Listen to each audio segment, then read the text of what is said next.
In a society that often celebrates charisma, loud opinions, and extroverted confidence, Quiet by Susan Cain offers a revolutionary insight: the undervalued power of introverts.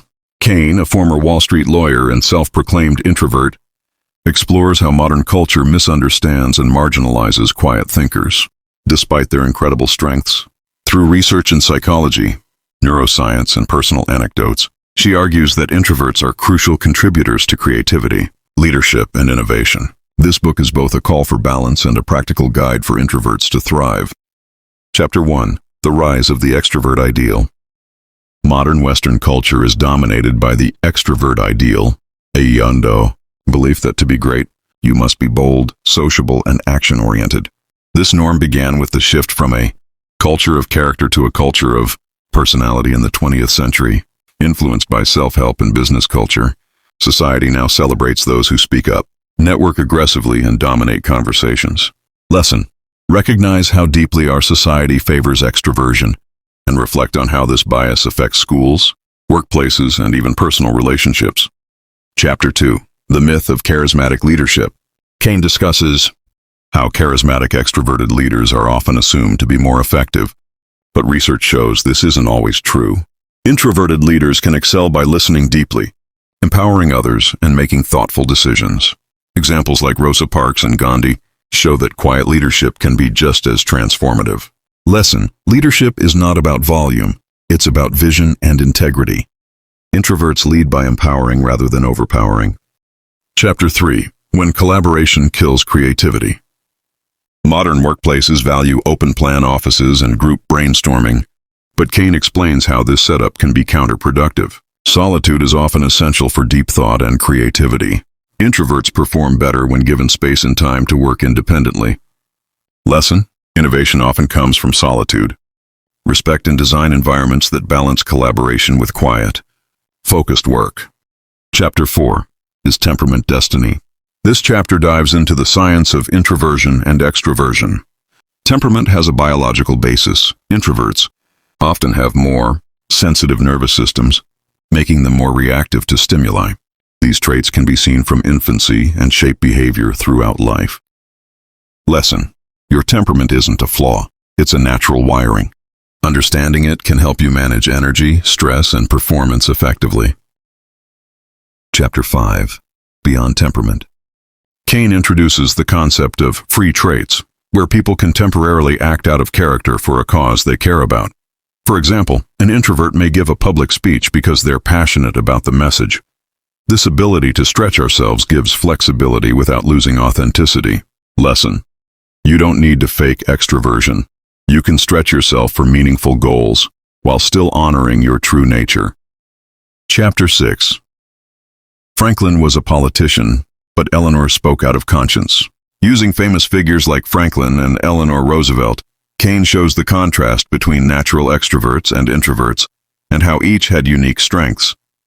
Eleanor's quiet conviction often led to moral clarity and compassionate policies. Lesson: quiet moral courage often speaks louder than charismatic charm. Inner strength is a powerful form of influence. Chapter 7. Why did Wall Street crash and Warren Buffett prosper?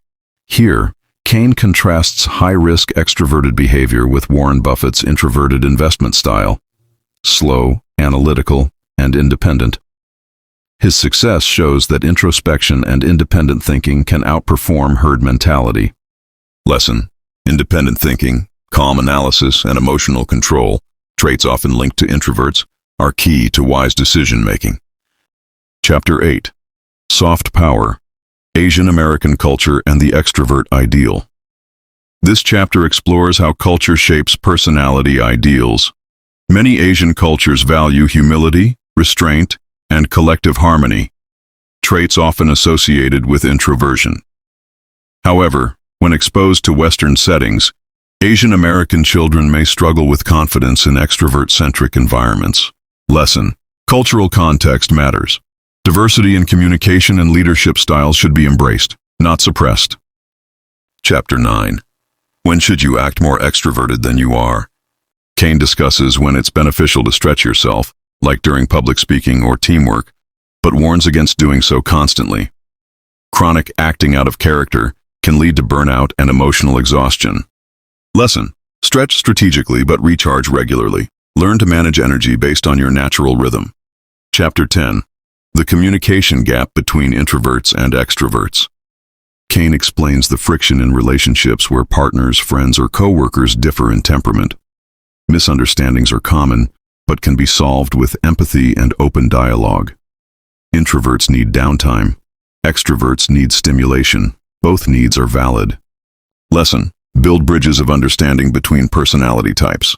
Appreciate differences instead of trying to change others. Chapter 11.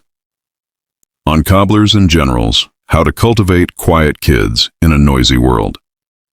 This chapter offers advice for parents and educators of introverted children. Forcing kids to be outgoing can damage their confidence. Instead, provide safe challenges and honor their preferences. Let them bloom in their own time. Lesson: protect and nurture introverted children. Help them grow by respecting their pace, not pushing them to be loud. Conclusion: the Quiet Revolution. Cain concludes by urging society to rethink what it means to be strong, social, or successful. Quietness is not weakness. She envisions a world where introverts are empowered to use their gifts, deep thinking, empathy, creativity, to shape the future. Final lesson: introverts are not broken extroverts. They are essential to progress, compassion, and leadership. Embrace the power of quiet. Closing thoughts. Susan Cain's Quiet is not just a book about introverts. It's a manifesto for honoring all temperaments. In a noisy world that glorifies speaking over listening, quiet teaches us the value of stillness, thoughtfulness, and sensitivity. Whether you're an introvert, extrovert, or ambivert, Cain's message is universal. Be true to your nature and let others do the same. That is the quiet path to thriving.